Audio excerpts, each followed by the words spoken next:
মিরাজুল মুমিনিন, মুমিনদের জন্য মিরাজ হলো নামাজ।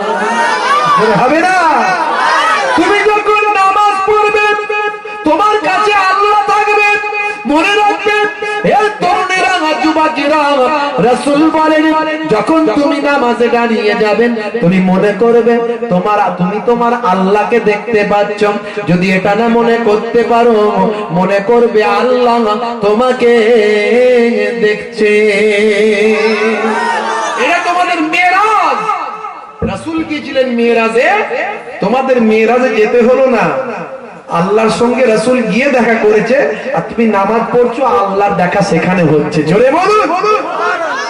বন্ধুরা আমার, তরুণ যুবকেরা আমার, মুরব্বিয়ানেরা আমার, সেই নামাজ ফজর গেল ঘুমের ঘরে, জোহর গেল কাজে, আসর গেল হেলাই ফেলাই, মাগরিব মাঝে মাঝে, ফজর গেল ঘুমের ঘরে, জোহর গেল কাজে, আসর গেল হেলাই ফেলাই, মাগরিব মাঝে মাঝে। নামাজকে বলো না কাজ আছে, কাজকে বলো আমার নামাজ আছে। বলুন ইনশাআল্লাহ, বলুন ইনশাআল্লাহ। হে তরুণীরা, যুবকেরা, হে আমার বন্ধুরা, হে আমার মুরব্বিয়ানেরা, শুনে রেখে দিন বাবা, জেনে রেখে দেন। এবার চলে আসুন, এটা একটা ইবাদতের পাঠ বললাম, আর ইবাদতের পাঠ কি আছে এ তরুণেরা, যুবকেরা শুনে রাখুন, এটা বড় বড় ইবাদতের পাঠ। নামাজ, রোজা, হজ, যাকাত, কালেমা, এগুলো বড় বড় ইবাদতের পাঠ। এবার ছোট ছোট ইবাদতের পাঠ কোনগুলো আছে বাবা?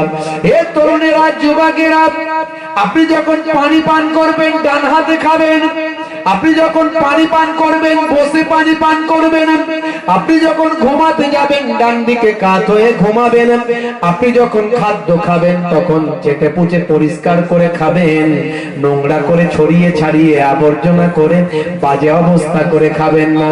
যতটা পারবেন ততটা নেবেন, চেটে পুচে পরিষ্কার করে খাবেন। হে তরুণেরা, যুবকেরা, আপনি যখন পায়ের পোশাকটা পরবেন গিরার নিচে যেন না যায়, গিরার উপরে যেন হয়, এইভাবে পোশাকটা পরবেন।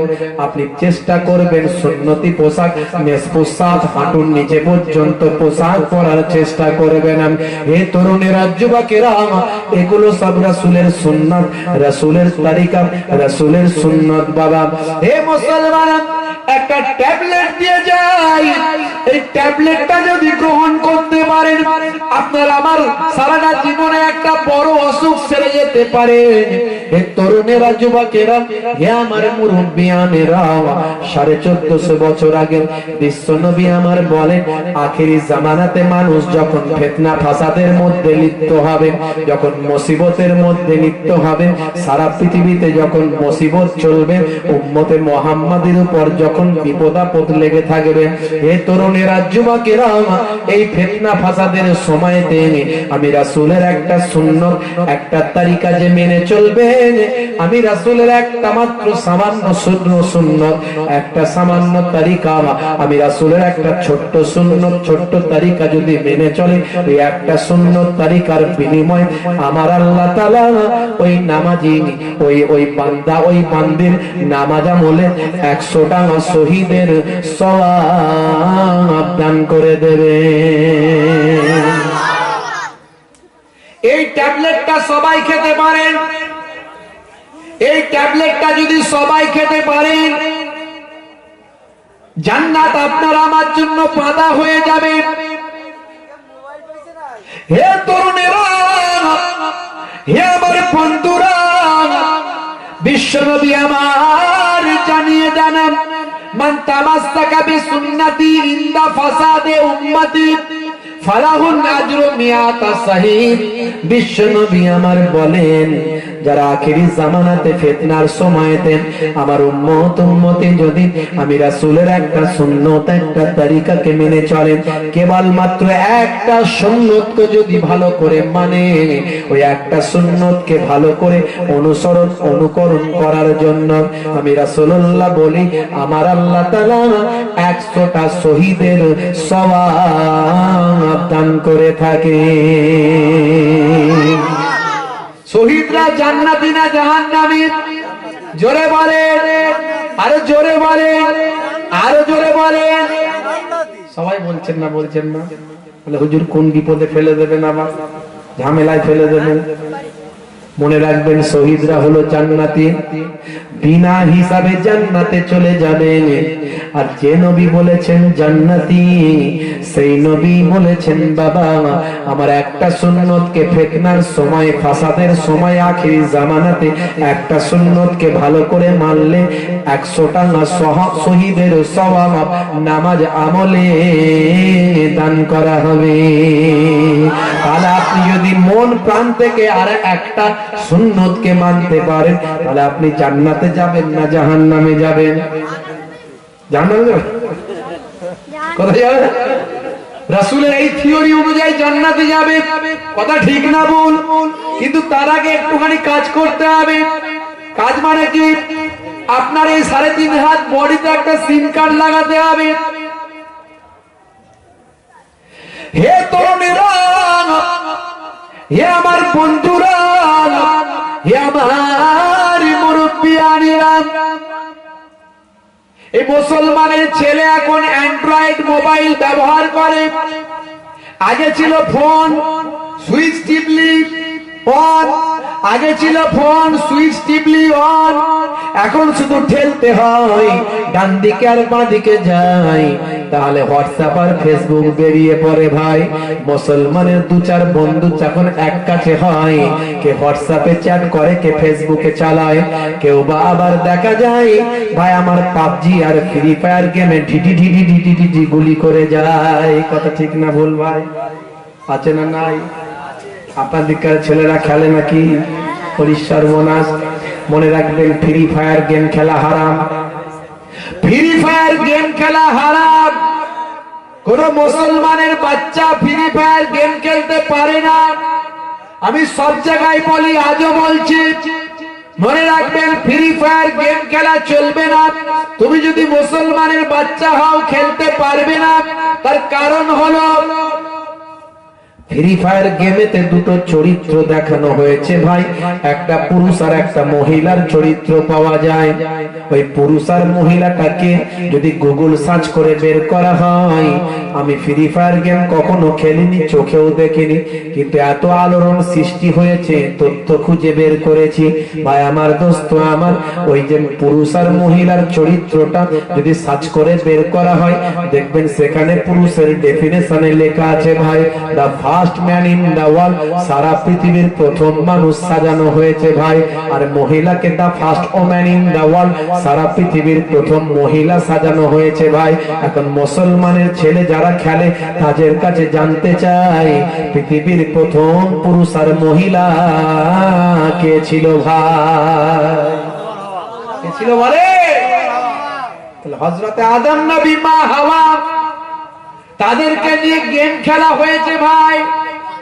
তাদেরকে গেমের চরিত্রে সাজানো হয়। নবীদের শানে যদি বেয়াদবি করা হয়, নবীদের শানে যদি বেয়াদবি করা হয়, ঈমান থাকবে ভাই? ঈমান থাকতে পারে নাই। হে মুসলমান, আজ থেকে যারা ফ্রি ফায়ার গেম খেলো, ওই গেমটাকে ডিলিট করা চাই। আজ থেকে ওই গেম আর খেলবে নাই। যদি ইচ্ছাকৃত ভাবে গেম খেলো, ঈমানের খাতরা এসে যাবে ভাই। বলার উদ্দেশ্য কিন্তু এটা ছিল নাই, কথা প্রসঙ্গে খুব জরুরি তাই বলে দিলাম ভাই। মুসলমান খেয়াল করেন, তাহলে কেউ গেম খেলে ভাই, কেউ হোয়াটসঅ্যাপ চালায়, কোন বন্ধু আবার বন্ধুর সঙ্গে ভিডিও কলিং এ দেখে দেখে কথা বলে নাই, চাচা দেখতে পেরেছে ভাইপো তার বন্ধুর সঙ্গে ভিডিও কলিং এ দেখে দেখে কথা বলছেন। চাচা বলে ভাইপো রে এটা আমার খুব দরকার। বলে কেন চাচা? বলে জানিস না বাবা, আমার মেয়ে জামাই বোম্বাই থাকে, ব্যবসা করে, নাতি নাতনির জন্য মনটা বড্ড কাঁদে। ফোনে তো কথা হয় বটে, কিন্তু দেখে দেখে যদি কথা হয় মনটা বড্ড ভালো লাগে ভাই। বলে চাচা এর জন্য তোমাকে একটা অ্যান্ড্রয়েড মোবাইল কেনা চাই। অ্যান্ড্রয়েড মোবাইল কে সোনালা কথা বলতে শিখতে ভাইরা আমার, তরুণ যুবকেরা, চাচা বলে অসুবিধা নাই, আমি অ্যান্ড্রয়েড মোবাইল কিনতে চাই, কত টাকা লাগবে বল ভাই? বলে 8 থেকে 9,000, 7,000, 8,000, কোনো অসুবিধা নাই চাচা, আমার মার্কেটে যাই, বড় মোবাইলের দোকানে গিয়ে 8,000 টাকা দিয়ে একটা বড় অ্যান্ড্রয়েড মোবাইল ভাই আমার নোট 5 প্রো কিনে নাই, এ মুসলমান স্যামসাং কিনে নাই ভাই আমার। দোস্ত আমার এই একটা বড় 8,000 টাকা দিয়ে মোবাইল কিনে তাড়াতাড়ি সিলটা কেটে এনে দোকানদারকে বলে ব্যাটারিটা লাগিয়ে দাও ভাই। ব্যাটারিটা লাগিয়ে নিয়ে মোবাইলটা অন করে দেয়, দিয়ে বলে এদিক ওদিক ঘোরাঘুরি ঘষাঘষি করে। বলে বাকি হলো চাচা? বলে আমি আমার নাতি নাতনির সঙ্গে ফোনটাই দেখে দেখে ভিডিও কলিং এ কথা বলতে চাই। দোকানদার বলে চাচা এখন এই কথা তো দূরের কথা, দেখা তো দূরের কথা, কথা পর্যন্ত হবে না। বলে কেন ভাই? বলে জানো না তুমি এর ভিতরে কোনো সিম নাই, আগে প্রথমে একটা সিম কার্ড লাগাতে হবে। তাই চাচা বলে তাড়াতাড়ি সিম কার্ডটা লাগিয়ে দে ভাই। সিম কার্ডটা লাগানো হয়, বলে এবারে কথা বলতে পারি দেখে দেখে। বলে না চাচা এখনো হবে নাই, তার আগে এতে রিচার্জ করা চাই। বলে তাড়াতাড়ি রিচার্জ করে দে ভাই। বলে এবারে কথা হবে। বলে না এতে ইন্টারনেট মারতে হয়, তাড়াতাড়ি দে ভাই। ইন্টারনেট মারা হয়, বলে এবারে দেখে দেখে ভিডিও কল হবে। বলে না এখনো হবে নাই। বলে কেন রে ভাই? বলে তুমি চাচা জানো নাই এতে এবারে অ্যাপস ডাউনলোড করতে হয়, হোয়াটসঅ্যাপ আর ফেসবুক, হোয়াটসঅ্যাপ আর ইমো, এতে ডাউনলোড করা চাই, তারপরেই তো ভিডিও কলে নাতি নাতনির সঙ্গে দেখে দেখে কথা হবে। তাই চাচা বলে তাড়াতাড়ি করে দে ভাই। হে তরুণেরা যুবকেরা, হোয়াটসঅ্যাপে ভিডিও কলে দিয়ে নাতি নাতনির সঙ্গে কথা বলে, দেখে দেখে কথা বলে চাচার প্রাণটা ঠান্ডা হয়। হে মুসলমান বলতে চাই এই অ্যান্ড্রয়েড মোবাইলে যেমন অটোমেটিক ভিডিও কল করা যায় না, বন্ধুর সঙ্গে বন্ধুর দেখে দেখে কথা হয় না, বন্ধুর সঙ্গে বন্ধুর যোগাযোগটা হয় না, তেমন আপনার আমার এই 3.5 হাত অ্যান্ড্রয়েড বডিতে অটোমেটিক আল্লাহর সঙ্গে বান্দার যোগাযোগটাও হয় না। অ্যান্ড্রয়েড মোবাইলে যেমন সিম কার্ড লাগিয়েছিলেন ভাই, এই অ্যান্ড্রয়েড বডিতে তেমন ইমানের সিম কার্ড লাগানো চাই। ওই অ্যান্ড্রয়েড বডিতে যেমন ভাই আমার ইন্টারনেট রিচার্জ করেছিলেন ভাই, এই অ্যান্ড্রয়েড বডিতে তেমন আপনাকে আমাকে আমল দিয়ে রিচার্জ করতে হয়। ওখানে যেমন হোয়াটসঅ্যাপ আর ফেসবুক ইমেল ডাউনলোড করেছিলেন ভাই, এখানে অ্যান্ড্রয়েড বডিতে আপনাকে নামাজ আর রোজা হজ যাকাতের অ্যাপস গুলো ডাউনলোড করতে হয়। এরপরেতেই বন্ধুর সঙ্গে বন্ধুর যেমন ওখানে যোগাযোগ হয়, এখানেও তেমন নামাজের মাধ্যমে আল্লাহর সঙ্গে বান্দার যোগাযোগটাও হয়ে যায়। আল্লাহ বলছেন বান্দারে শুনে রেখে দে, তোদের আমার সঙ্গে যোগাযোগ হবে। কিভাবে যোগাযোগ হবে? তোরা হাহুতাস করবি, আল্লাহ বিল্লাহ করবি, আমি আল্লাহ শুনে নেব, ওটা কোনো পদ্ধতি নয়। পদ্ধতি আমি আল্লাহ শিখিয়ে দিচ্ছি। বান্দারে তোরা আমার সঙ্গে কিভাবে যোগাযোগ করবি শুনে রেখে দে। ওয়াস্তাইনু বিস-সাবরি ওয়াস-সালাহ, বান্দা তোরা আমার কাছে সাহায্য প্রার্থনা কর ধৈর্য এবং নামাজের মাধ্যমে। তোরা যখন চাইবি সেজদায় গিয়ে বলবি দুনিয়ার কোন মানুষ শুনতে পাবে না, আমি আল্লাহ শুনে সারাটা দিয়ে দেব রে। বন্ধুরা আমার, তরুণ যুবকেরা আমার, হে জওয়ানেরা যুবকেরা, নামাজ ছেড়ে দিও না, নামাজ ছেড়ে দিও না। রাস্তায় বাস চলে দেখেছো, বাসের দুদিকে দুটো ভাই আমার ড্রাইভার স্টিয়ারিং এ বসে থাকে, ডান দিকে একটা লুকিং গ্লাস আয়না, বাম দিকে একটা লুকিং গ্লাস আয়না। ড্রাইভার বলে কে আসবে আয়না গাড়ি চালানো দেখ না, অ্যাক্সিলারেটরে পা দেয় আর হু করে এগিয়ে যায়। হেল্পার ওদিক থেকে আওয়াজ দেয় ডায়ে চলো বায়ে চলো, গর্ত বাঁচিয়ে বাম্পার বাঁচিয়ে এগিয়ে চলো। হে তরুণেরা যুবকেরা, হে আমার বন্ধুরা, হে মুসলমান, খেয়াল করুন ভাই আমার। ড্রাইভার বলতে থাকে, ড্রাইভার গাড়ি চালাতে থাকে, হেল্পার মাঝে মাঝে আওয়াজ দিতে থাকে, প্যাসেঞ্জারদের আওয়াজ দিয়ে বলে ইওর টেনশন ফ্রি, কলকাতা যাবার গাড়ি পৌঁছে যাবে তাড়াতাড়ি, কোনো তোমার চিন্তা নাই। হে তরুণেরা যুবকেরা, হে আমার বন্ধুরা, হে আমার মুরব্বিয়ানেরা, আপনার আমার যে গাড়িটা 11 নাম্বার গাড়ি, 70 বছর 60 বছর ধরে চালাচ্ছেন বাবা, আপনারও আপনি হলেন ড্রাইভার, আপনার ডান দিকে আর বাম দিকে দুটো ছিল লুকিং গ্লাস, একটা হলো আল্লাহর বাণী কোরআন মাজিদ, আর একটা হলো নবীর বাণী হাদিস পাক। পেছন থেকে আপনাকে আওয়াজ দিচ্ছেন ডায়ে দেখো বাঁয়ে দেখো, সামনে বাম্পার, তারপরে গাড়িটা একটু বাঁচিয়ে চলো। পেছন থেকে যারা আওয়াজ দিচ্ছিল সেটা হলো গাড়িতে ছিল হেল্পার, এখানে ছিল আল্লাহর আলেম বান্দারা। আল্লাহর আলেম বান্দারা বলছিল ডায়ে চলো বাঁয়ে চলো, গর্ত বাঁচিয়ে চলো, হারাম থেকে চলো, সুদ থেকে বাঁচো, ঘুষ থেকে বাঁচো, পকেট মারি, ধাপ্পাবাজি, চিটিংবাজি, জেনা, ব্যভিচার, অন্যায়, অত্যাচার, জুলুম, অত্যাচার, স্ত্রীকে পেটা, বাপ মায়ের সঙ্গে খারাপ ব্যবহার থেকে বেঁচে চলো, হারাম খাদ্য থেকে দূরে থাকো, মানুষ ঠকানো থেকে দূরে থাকো। এইভাবে আল্লাহর আলেম বান্দারা আওয়াজ দিচ্ছিল, আর আওয়াজ দিয়ে বলছিল ওরে বান্দারে যদি এইভাবে চলো, আমি ওই বাসালার মতো বলছি শোনো, ইওর টেনশন ফ্রি, জান্নাতে যাবার গাড়ি পৌঁছে যাবে তাড়াতাড়ি, কোনো তোমার চিন্তা নাই। আল্লাহ বলছেন ইন্নাল্লাযীনা আমানু ওয়া আমিলুস সালিহাত কানাত লাহুম জান্নাতুল ফিরদাউসি নুজুলা। হে দুনিয়ার মানুষ শুনে রেখে দাও, যারা ঈমানটা এনেছে সেই মতো আমলটা করেছে, ওই সমস্ত আমার বান্দা বান্দীদের জন্য আমার আল্লাহ তাআলা দয়ার জান্নাত, জান্নাতুল ফিরদাউস দান করে দেয়। বন্ধুরা আমার, তরুণ যুবকেরা আমার, ওয়াজ মানে পরিবর্তন। এই ওয়াজ শুনছেন বাবা, এটা কোনো ফাংশন নয়, কোন যাত্রা থিয়েটারের জায়গা নয়। এখানে বসে যদি আপনার আল্লাহ আল্লাহ রাসূলের কথা না মনে পড়ে, আল্লাহ আল্লাহ রাসূলের কথা যদি আপনার হৃদয়ে না একটু আসে, তাহলে ওয়াজ শোনার কোনো মানে হয় না। কথা ঠিক না ভুল? বাবাজি, কোরআন হাদিসের কথা একটুখানি খেয়াল করুন। আমি আপনি বুঝলাম না, মুসলমানের ছেলে বুঝলো না, মুসলমানের ছেলে চিনলো না, মুসলমানের ছেলে রাসূলের সুন্নতের কথা ভাবলো না, অমুসলমান খ্রিস্টান ইহুদি ভাই আমার কেসিয়াস কেলে Tyson Hanuman Michael Jackson Mikail নাম নিয়ে বিশ্বনবীর শিষ্য হলো, গ্যারি মিলার ইলিমা দিমাত্রিয়াঙ্ক বিশ্বনবীর শিষ্য হয়ে গেল।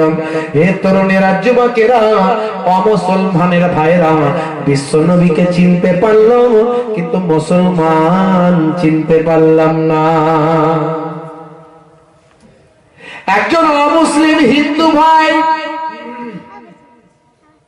নাম তার সৌমিত্র রায়, একজন নামি দামি শিল্পী, কলকাতার বিখ্যাত একজন নামি দামি শিল্পী, নাম তার মিস্টার সৌমিত্র রায়। কলকাতার রাজপথে লক্ষ জনতার মাঝখানে একটা রাজনৈতিক সমাবেশে মেট্রো চ্যানেলে ভাই আমার ধর্মতলাতে লক্ষ মানুষের সামনে আপনার আমার বিশ্ব নবীর প্রশংসা করে দেয়, বিশ্ব নবীর সম্পর্কে কতটা সম্মান সে জানায়। হে মুসলমানের ছেলে, বিশ্ব নবীর প্রশংসা করে কি বলেন একবার যদি ভাবতেন, একবার যদি চিন্তা করতেন, ভাই আমার, এটা তিনি বিশ্ব নবীর প্রশংসা করে নিজের সম্মান বাড়িয়েছেন। কথা ঠিক না ভুল? মহাপুরুষদের যদি প্রশংসা করা হয়, যে করছে তার সম্মান বাড়ে না কমে যায়? বেড়ে যায়। আমি রামকৃষ্ণ পরমহংসদেবের প্রশংসা করি, এতে কোনো দোষ আছে ভাই? কোনো দোষ নাই। ইসলামে কোনোদিন বলে নাই তুমি অন্য মহাপুরুষের অসম্মান তুমি করবে নাই। ইসলামে কথা কোনোদিন বলে নাই ইসলাম সম্পর্কে, মুসলমানদের সম্পর্কে, মুসলমানদের নবী সম্পর্কে অমুসলিম ভাইদের মাঝখানে একদল রাজনৈতিক ভাই আমার স্বার্থ চরিতার্থ করা মানুষ, ভাই আমার কুচক্রী মানুষ, বিভেদ সৃষ্টি করার জন্য তাদের মাঝখানে ভুল বার্তা দিয়ে ভুল খবর তারা পৌঁছায়। অমুসলিম ভাইদের কাছে জিহাদের ব্যাখ্যা ভুল করা হয়। অমুসলিম ভাইরা জিহাদ মানে মনে করে মেরে ফেলা, কেটে ফেলা, জ্বালিয়ে ফেলা, পুড়িয়ে ফেলা। আমি বলি এখন বিজ্ঞানের যুগ, সায়েন্সের যুগ, ইন্টারনেটের যুগ। আপনার হাতে অ্যান্ড্রয়েড মোবাইল আছে, আপনি সেখানে খুলে দেখুন না জিহাদ মানে কি, একবার আপনি পেয়ে যাবেন। গুগলে গিয়ে আপনি সার্চ করে দিন যে গুগল তুমি জিহাদ মানে কি আমাকে জানাও। গুগল আপনাকে জানাবে জিহাদ মানে হলো প্রচেষ্টা চালানো। জিহাদ মানে হলো প্রচেষ্টা চালানো, এটা হলো শাব্দিক মানে। আর যদি এর ভাই আমার পারিভাষিক মানে পুরো মানে যদি জানতে চান, তাহলে জিহাদ এই ক্ষেত্রে ব্যবহার হয় অন্যায়ের বিরুদ্ধে রুখে দাঁড়ানোকে জিহাদ বলে। কিন্তু ধারণা তৈরি করা হয়েছে এক শ্রেণীর মিডিয়া, এক শ্রেণীর তারা মূর্খতার পরিচয় দিয়ে তারা কেবলমাত্র রাজনীতির শিকার হয়ে কোটি কোটি টাকা লুটে নিয়ে তারা হিন্দু, মুসলমান, খ্রিস্টান, জৈন, পারসি, ঈসাই এদের মধ্যে বিভেদ লাগানোর ষড়যন্ত্রে চক্রান্ত করে যাচ্ছে। আমরা প্রতিবাদ করি। আমার একটা সংগঠন আছে, আমি সেই সংগঠনের প্রেসিডেন্ট, সেই সংগঠন আমরা চালাই, JAYF। কলকাতার রাজপথে মহা সমাবেশ করেছি আমরা অন্যায়ের বিরুদ্ধে, এসবের বিরুদ্ধে, শান্তি সম্প্রীতির পক্ষে, বিভাজনের বিরুদ্ধে। আমরা ছোট থেকে হিন্দু, মুসলমান, খ্রিস্টান, জৈন, বিশেষ করে হিন্দু সম্প্রদায়ের সঙ্গে ছোট থেকে আমাদের লেনদেন, উঠা বসা, খাওয়া দাওয়া, বন্ধুত্ব আজও আছে। এই হাবড়া মঠের যিনি মহারাজ, তার সঙ্গে আমার যথেষ্ট সম্পর্ক, ফোনে কথা হয় প্রায়। তিনি তেনার প্রোগ্রামে আমাকে ইনভাইট করেন, আমার প্রোগ্রামে ওনাকে আমি ইনভাইট করি, যথেষ্ট সম্পর্ক। কিন্তু একদল রাজনৈতিক ভাই আমার স্বার্থন্বেষী কুচক্রীরা, তারা এভাবে বেশি দিন পারবে না। কারণ শাক দিয়ে কখনো মাছ ঢাকা যায় না। অন্যায় করে কখনো ন্যায়কে মিটিয়ে দেওয়া যায় না। অপরাধ দিয়ে কখনো সত্যকে ঢেকে ফেলা যায় না। অশান্তি দিয়ে কখনো ভালোবাসাকে নষ্ট করা যায় না। বন্ধুরা আমার, তরুণ যুবকেরা আমার, আমি রামকৃষ্ণের জন্য কীর্তন করি, আমি স্বামী বিবেকানন্দের সম্মান করি, স্বামী বিবেকানন্দের কথা মুসলমানদের কাছে পৌঁছে দিই, তার গুণকীর্তন করি। আর আপনি কি করছেন? হযরত মুহাম্মদ সাল্লাল্লাহু আলাইহি ওয়াসাল্লামের কথা অমুসলিম ভাইদের কাছে পৌঁছাচ্ছেন নিন্দা করে।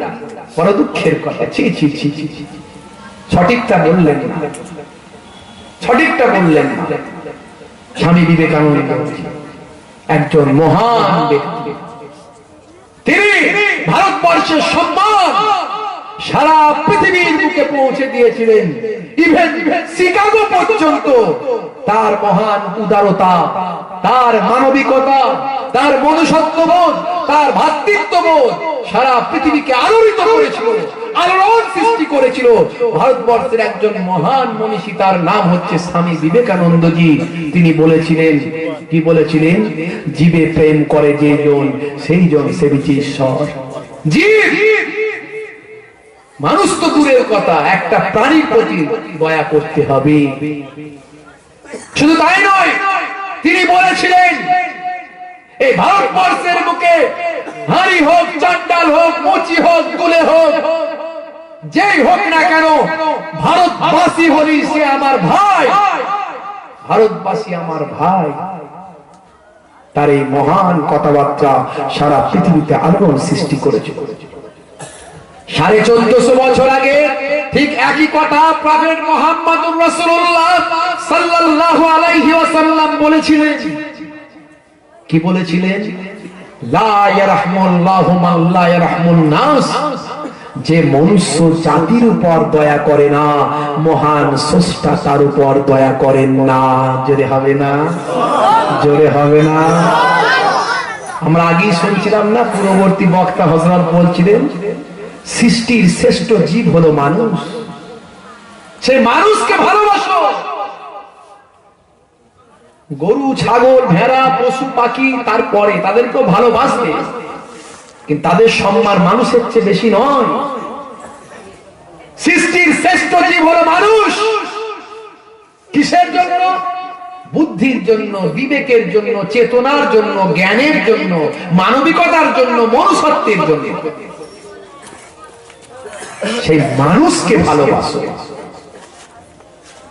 যদি ক্ষমতা দিয়ে শ্রেষ্ঠ হওয়া যেত, তাহলে বাঘের সম্মান বেশি হতো। যদি শরীর দিয়ে শ্রেষ্ঠ হওয়া যেত, তাহলে হাতির সম্মান বেশি হতো। একটা হাতি ইচ্ছা করলে 10টা মানুষকে কন্ট্রোল করতে পারবে না, কন্ট্রোলে রাখতে পারবে না। একটা বাঘ ইচ্ছা করলে 10টা মানুষকে কন্ট্রোলে রাখতে পারবে না। কিন্তু যারা সার্কাস দেখেছেন তারা জানেন, একটা মানুষ ইচ্ছা করলে 10টা বাঘ 10টা হাতিকে কন্ট্রোলে রাখতে পারে। কথা ঠিক না? কিসের জন্য? বুদ্ধি, জ্ঞান। সেই মানুষের প্রতি রহম করার কথা আল্লাহ বললেন। সেই নবীর আদর্শের কথা, হে তরুণেরা, যুবকেরা, হে আমার মুরব্বিয়ানেরা, কলকাতার রাজপথে মিস্টার কবি সৌমিত্র রায় দীপ্ত কণ্ঠে বলেছেন। ভাইরা আমার, কি বলেছেন? এটা ভাইরাল হয়েছে, মানুষের কানে কানে, মোবাইলে পৌঁছে গেছে। এখন ইউটিউবে সার্চ করলেই পাবেন কবি সৌমিত্র রায়। আপনারা শুনেছেন কিনা জানি না, একটু বলে দেবো, বলবো একটু। তার কথা তার মতো করেই বলে দিচ্ছি। তিনি কলকাতার রাজপথে লক্ষ জনতার মাঝখানে, যেখানে শুধু মুসলিম নয়, শুধু হিন্দু নয়, খ্রিস্টান, জৈন, বৌদ্ধ সমস্ত সম্প্রদায়ের মানুষ, পাঞ্জাবি, মারোয়ারি সবাই সেখানে আছেন। তিনি বলছেন, কি বলছেন? দরিয়ায় আইলো তুফান, আইকে যাবি রে, হেসে হেসে যাবি ভেসে মদিনা নগরে। জোরে হবে না? জোরে হবে না? কোথায় বলছে? কলকাতার রাজপথে। কাদের মাঝখানে? লক্ষ লক্ষ মানুষ, সর্ববৃহৎ একটা জনসভা, রাজনৈতিক মঞ্চ, আমি নাম বলছি না, রাজনৈতিক মঞ্চ। সেখানে তিনি বলছেন, দরিয়ায় আইলো তুফান, আইকে যাবি রে, হেসে হেসে যাবি ভেসে মদিনা নগরে। দরিয়ায় আইলো তুফান, আইকে যাবি রে, হেসে হেসে যাবি ভেসে মদিনা নগরে। ধরো আর সত্য হাতে, ধরো আর সত্য হাতে, ভয় কি নবী সাথে, চলবে না নৌকা ভীষণ ঝড়ে রে। জোরে হবে না? জোরে হবে না? ধরো আর সত্য হাতে, ভয় কি নবী সাথে, চলবে না নৌকা ভীষণ ঝড়ে রে। শক্ত করে হালটা যদি ধরো নৌকা তোমার টলবে না। নবীর ভালোবাসা যদি তোমার সাথে থাকে, ধরো হাল শক্ত হাতে, ভয় কি নবী সাথে। নবী সাথে মানে নবীর সুন্নাত সাথে, নবী সাথে মানে নবীর তরিকা সাথে, নবী সাথে মানে নবীর ভালোবাসা সাথে। ধরো হাল শক্ত হাতে, ভয় কি নবী সাথে। যদি তোমার সঙ্গে নবীর ভালোবাসা থাকে, সুন্নত তরিকা থাকে, তোমার নৌকা টলবে না, চিন্তা নাই। হে তরুণেরা, যুবকেরা,